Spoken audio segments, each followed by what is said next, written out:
Welcome to AI for Healthcare Professionals, a free course on FreeAcademy. AI is already reading scans, writing clinical notes, and flagging patients at risk. You do not need to code, but you do need to understand it.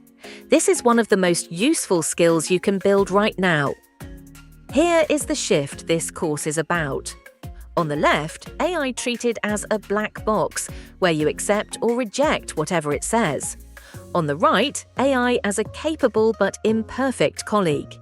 You check the recommendation, you know the limits, and your clinical judgment still decides.